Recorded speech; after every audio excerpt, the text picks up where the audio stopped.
This video is brought to you in part by Useful Charts. As you probably know, Useful Charts is a huge part of what makes this channel what it is. I've designed 3 separate posters for them that you can buy now, and they've also released 3 new posters this fall. A massively overhauled family tree of Western European monarchs, a timeline of European monarchs, and a family tree of African monarchs. If you buy any poster through the link in the description, I get a commission, which is also a big help. So thanks again to usefulcharts.com. And now, on with the video.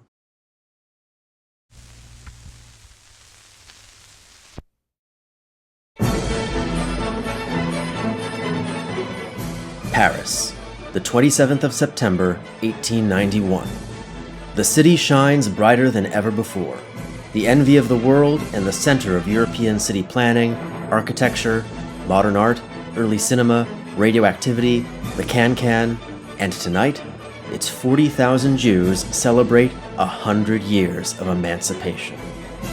At least, this is how the world remembers it. For over a century, this period of French history has been immortalized as the Belle Époque, the beautiful age. But this term only came to be applied in retrospect, viewed through the horrors of the First World War. To those who lived through it, the Belle Époque was an era defined by political chaos, economic depression, and most of all, fear. And nobody remembers this better than France's Jews. A century of emancipation was about to be nearly erased. But in order to understand why, we need to understand France's latest political system, the Third Republic.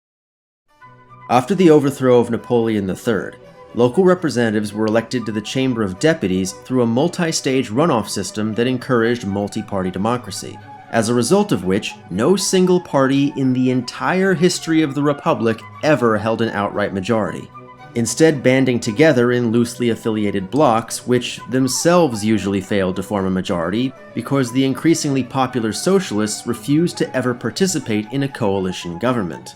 The right, meanwhile, was dominated by pretenders to the French throne competing against each other to establish themselves as either king or emperor. Even the restoration of the Republic had been intended as only temporary until an agreement could be reached on the monarchy. To that end, the issuing of basic laws for the Republic was delayed by several years by ceremonial President Adolphe Thiers in an attempt to seize power. This political system was so unstable that most prime ministers didn't even last a single year, and it was difficult to get anything done. On the one hand, that theoretically insulated it from authoritarianism, since no one politician could ever stay around long enough to entrench themselves in power. On the other hand, it left the country almost ungovernable, and made the general public very angry. By the 1880s, as monarchism began to decline, ultra-conservatives and even some former leftists began rallying around the far-right League of Patriots, led by former General Georges Boulanger, who promised to avenge France's defeat in the Franco-Prussian War by reconquering the lost territory of Alsace-Lorraine. Though not terribly popular in his own right, Boulanger was endorsed as a potential prime minister by the monarchists in the 1889 election, leading the victorious anti-Boulangerist government to fear he might lead a coup.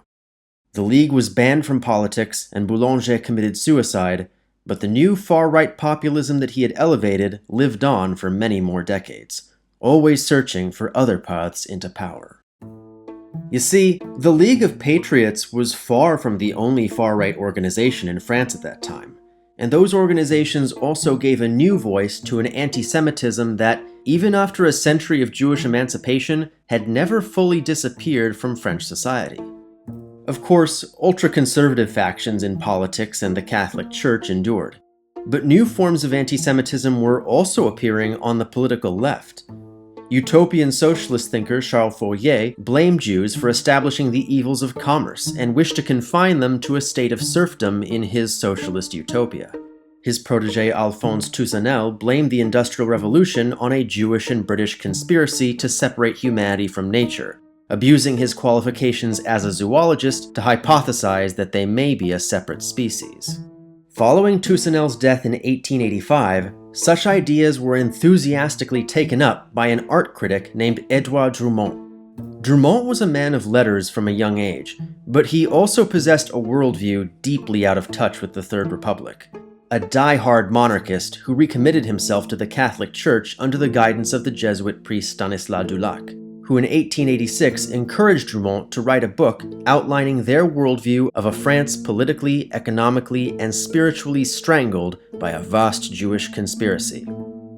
For context, while France under the Third Republic may have been a cultural juggernaut, it was struggling economically, with extremely rapid boom and bust cycles and a number of related political corruption scandals. In La France Juive, or Jewish France, Drumont attributed these various failures to a total capture of French institutions by a shadowy Jewish elite of politicians and bankers. And by a shadowy Jewish elite, he meant that all Jews, 500,000 French Jews, as well as incoming refugees from the Russian Empire, were all a shadowy elite of politicians and bankers, all secretly hiding their wealth and ruining the country by virtue of their spiritual and biological inferiority. It should go without saying that this was nonsense, but it was even more blatantly silly than you might assume.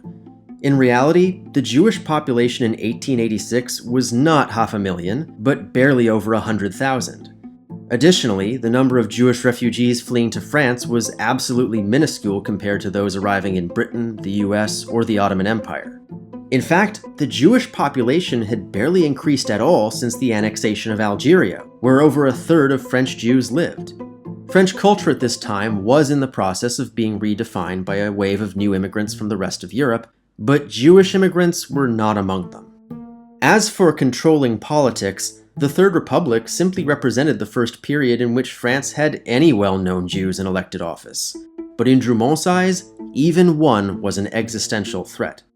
There was also some old hat in there about killing Jesus and making human sacrifices, and like Toussaint, he claimed that Jews were a separate parasitic species. La France Juive was a huge hit, which Drumont channeled into founding his own political organization, the Anti-Semitic League. But that was just the warm-up.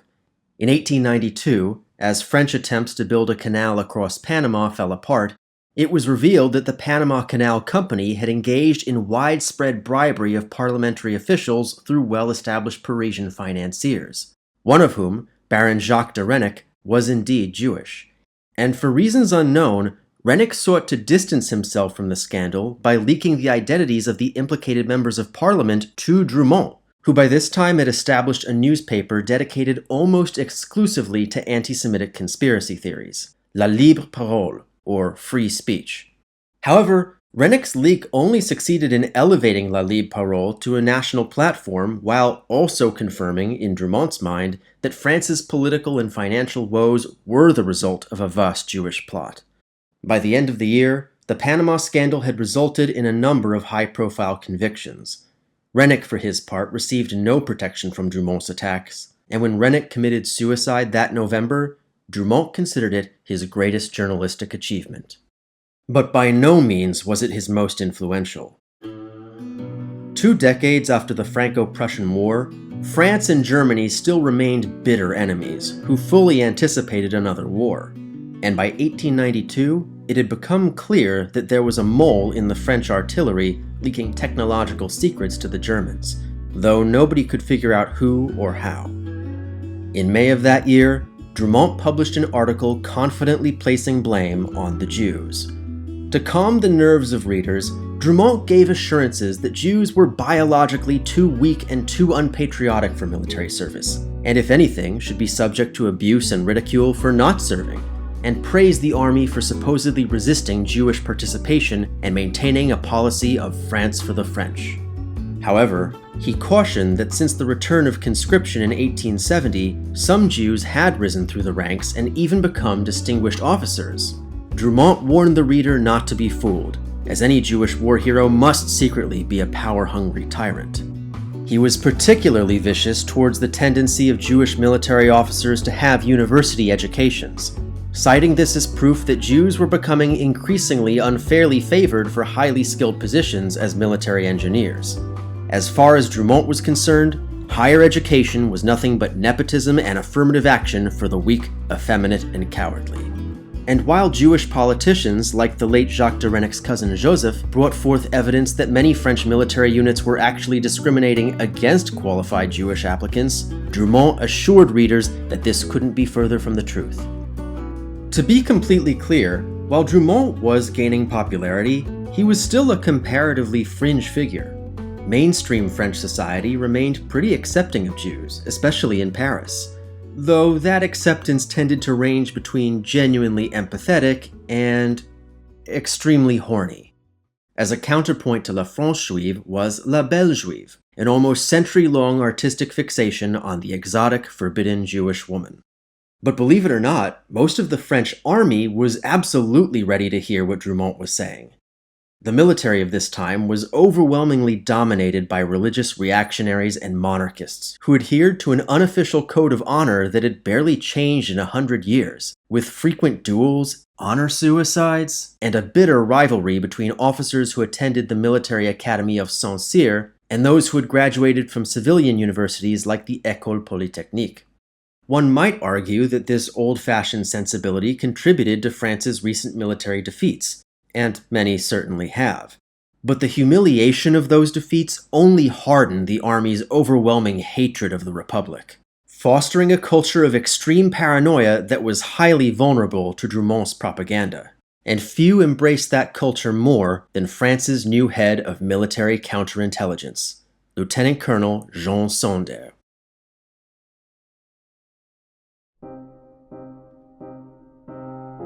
In September of 1894, a French asset inside the German embassy in Paris discovered a handwritten note, or bordereau, on French artillery schematics intended for the embassy's military attaché, Colonel Maximilien von Schwarzkoppen.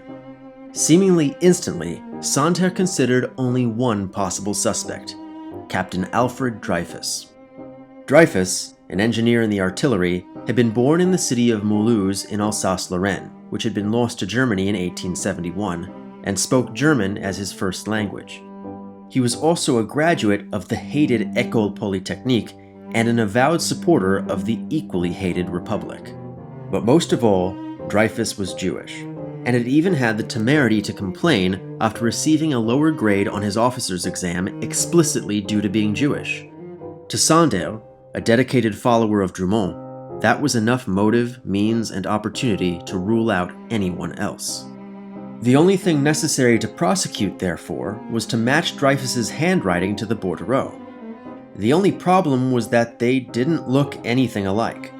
To solve this, Sonder called in the already legendary police detective Alphonse Bertillon. Bertillon was a hugely important figure in modern criminology, an absolute pioneer in evidence collection and criminal profiling, the father of fingerprinting and the mugshot, and while not all of his concepts have held up, his commitment to hard evidence was beyond reproach. He was not, however, any kind of handwriting expert. As far as I can tell, the army couldn't find any handwriting experts, and not for lack of trying. Bertillon, for his part, didn't pretend otherwise. He couldn't identify Dreyfus's handwriting as a match to the memo, and even to the untrained eye, they didn't look to be written by the same hand. But under pressure from military prosecutors, he was convinced to argue on the record that the lack of a match with Dreyfus's handwriting somehow proved that it was a match. As far as counterintelligence was concerned, that was enough. That October, Dreyfus was ordered to either sign a pre-written confession or commit suicide. Refusing to do either, he was arrested. In November, top military leaders preemptively proclaimed him guilty, and in December, a closed court-martial began in which Dreyfus was accused based entirely on the falsified handwriting evidence, character descriptions, and questionably relevant secret documents revealing that General Schwarzkoppen was having an illicit affair with his Italian counterpart, which contained mentions of someone with the initials D and AD. Major Hubert Joseph Henri, loyal assistant to Sonder and a dedicated Drumontist himself, swore on the Bible and declared, "Dreyfus is the traitor," pointing to the crucifix on the courtroom wall. The judges unanimously declared Dreyfus guilty. La Libre Parole had a field day. Even mainstream publications like Le Petit Journal began following their lead in declaring this a victory for France over the hated Jew. Membership in Drumont's anti-Semitic League surged, and as Dreyfus was formally stripped of his honors at the École Militaire, crowds of onlookers behind the Fontenoy Gate chanted "À mort les Juifs," death to the Jews. Dreyfus, though humiliated, refused to give up his dignity. He raised his arms and shouted, "Innocent! Innocent! Vive la France! Vive l'armée!" By February, he was now the sole prisoner on Devil's Island, one of the tiny Salvation Islands off the coast of French Guiana. Astonishingly, the affair didn't have as much impact on mainstream French society as you might expect. Once Dreyfus was convicted, that seemed to be the end of the story, and it stayed that way for years. But in that time, wheels were turning that would make this story far bigger and far more important than anyone could have imagined. First of all, Dreyfus's older brother Mathieu, a veteran himself, never stopped looking for others convinced of his brother's innocence, and managed to rally a handful of journalists and politicians on the political center and left. But this was initially counterproductive to public opinion. The more people became aware of the Dreyfus case, the more people simply assumed he was guilty for lack of any further evidence. Well, in July 1895, Colonel Santerre stepped down as head of counterintelligence in favor of Major Georges Picquart, who'd actually taught Dreyfus as a lecturer at the War Academy. As soon as Picquart took over, it was revealed to him that French artillery secrets were still being leaked to Germany. They hadn't slowed in the slightest since Dreyfus's conviction.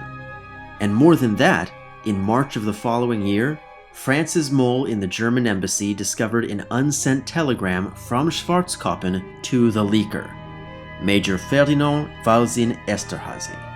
Immediately, Picquart compared letters written by Esterhazy to the bordereau, and it was a perfect match. He then procured the sealed files used to convict Dreyfus, only to discover that they contained nothing relevant to Dreyfus or the leaks. At this point, however, Picquart was obstructed by his own deputy, Major Henri, who spent months pressuring higher-ups to remove Picquart until he resigned, exasperated just months into the job. Wasting no time, Henri composed his own crude forgery of Dreyfus's handwriting in order to fake a correspondence between him and the Italian military attaché who was Schwarzkoppen's lover. He then claimed that Picquart had forged the correspondence between Schwarzkoppen and Esterhazy, placing Picquart under a retaliatory investigation and ultimately forcing him to resign from the army entirely. But in that time, Picquart's lawyer had shared evidence with Mathieu Dreyfus and his team, which now included Joseph Renick, the historian and socialist politician Jean Jaurès, senator and Protestant activist Auguste Scherer-Kestner, former deputy turned newspaper editor Georges Clemenceau, and the renowned novelist and playwright Émile Zola. Meanwhile, now that the army knew Esterhazy was the real spy, they had to put him on trial. But to avoid the embarrassment of admitting that they had wrongfully convicted Dreyfus, they used the forged evidence from Major Henri to ensure Esterhazy's acquittal.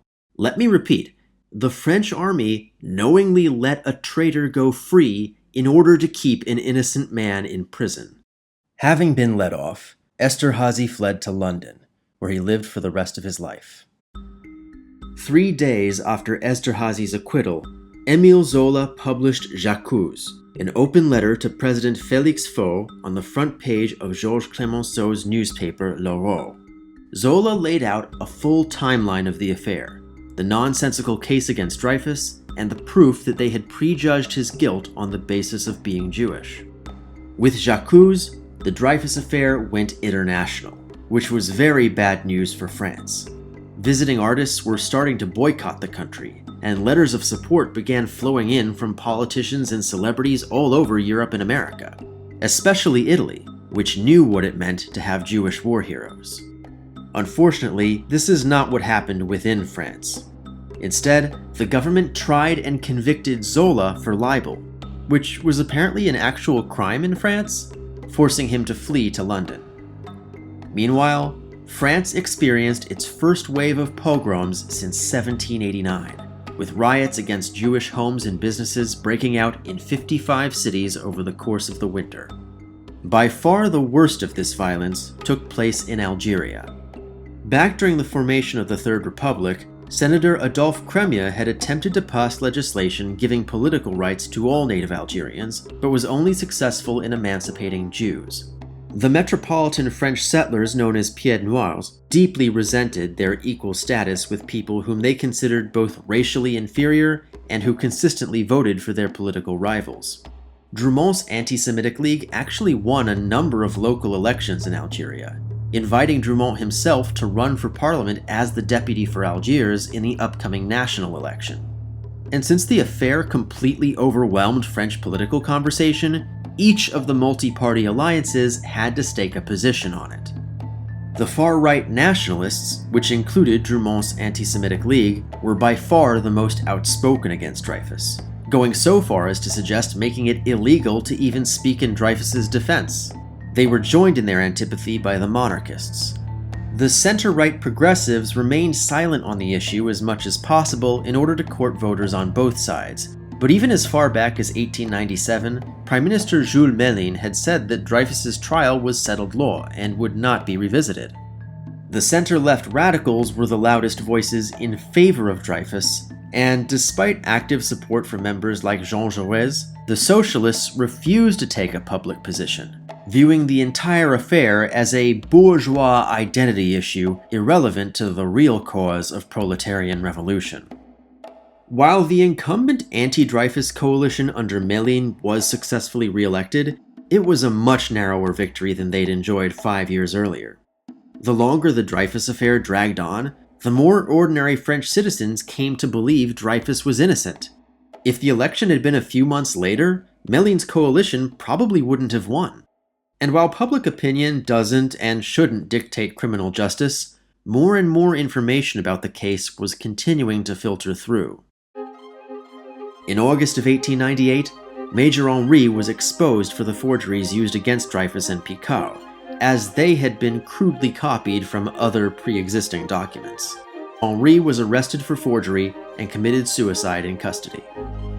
Upon Henri's death, Esterhazy briefly emerged from hiding in London and confessed everything to Rachel Sassoon-Beer, editor-in-chief of The Observer, including the revelation that he had been part of a pro-German spy ring led by Major Henri and Colonel Sanders.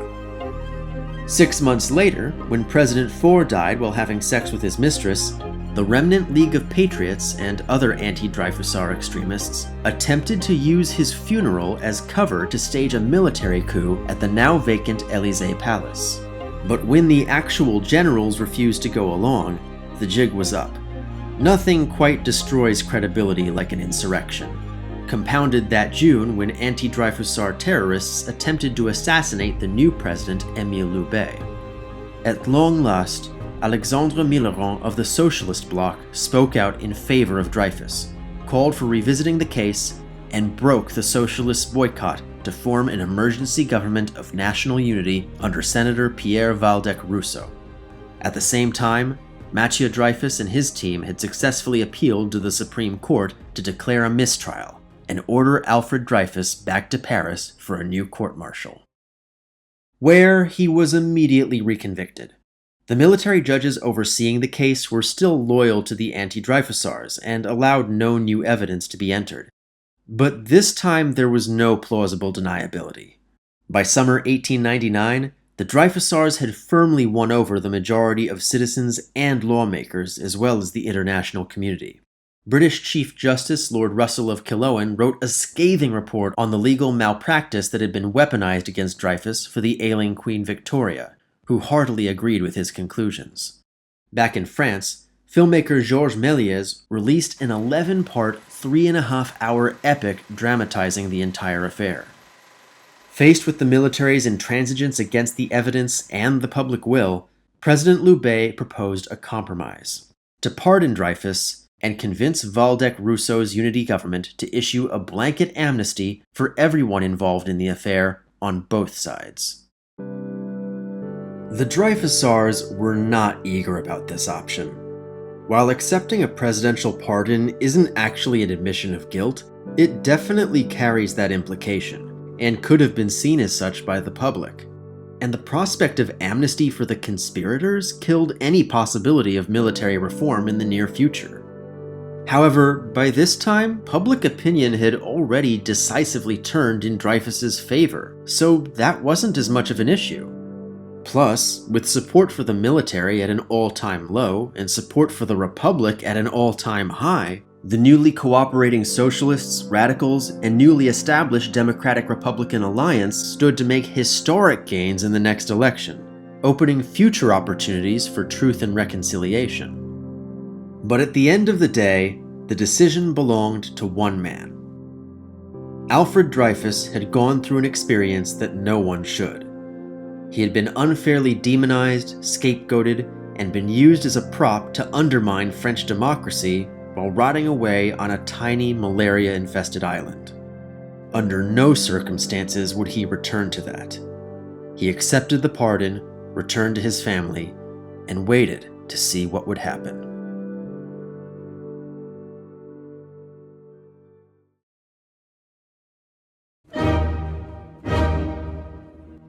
France in the 19th century was utterly consumed by a conflict over its own identity. What was the French state? Who were the French people? And what rights and responsibilities did they have to each other? For 110 years, France had vacillated between an absolute monarchy, a constitutional monarchy, a democratic republic, a dictatorship, and an empire. It had experienced 3 successful revolutions and countless other attempted insurrections and coups. But by the end of the 19th century, the question was settled. The Republic had won. In 1902, the radicals, socialists, and democratic republicans won an outright majority. The beginning of a period of left-wing dominance in French politics that would continue for the next 40 years. By this time, most of the conspirators against Dreyfus had either resigned their military posts, been quietly reassigned to other duties, or died. In 1905, Parliament restored the Revolutionary-era separation of church and state, and established the policy known as laïcité. There would be no more crucifixes in the courtroom. And in July of 1906, the Supreme Court overturned Dreyfus's conviction and ordered him to be restored to the army with all his previous ranks and honors.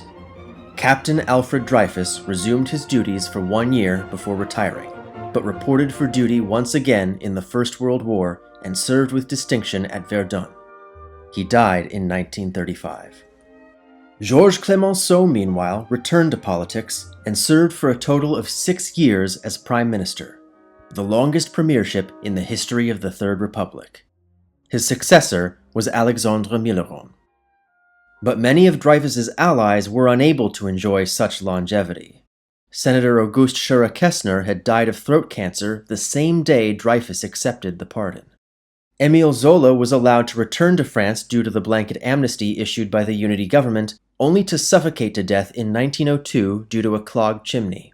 Picard was similarly exonerated, only to die after falling from his horse in 1914.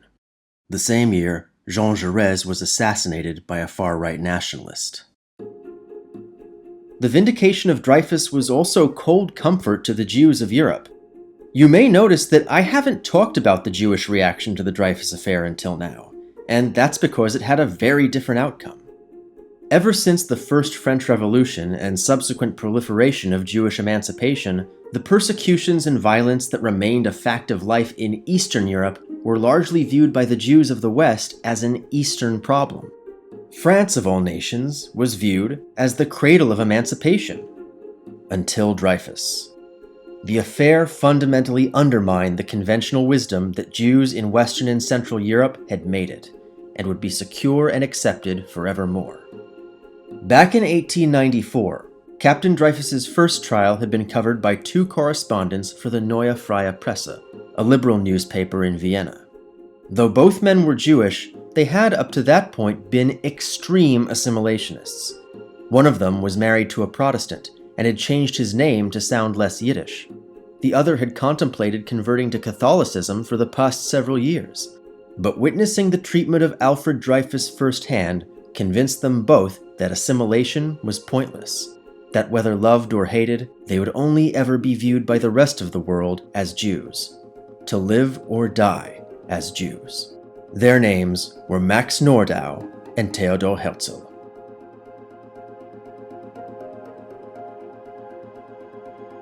Special thanks to my patrons, including Matthew Von Abo, Mir Akbar Ali, Jeremy Biskin, Boris Cherny, FC, Jay Fleischman, Oshel Gordon, Serhii Herasimov, Bob Huddy, Raphael Kellerman, Eric Liederman, and Chris Nelson.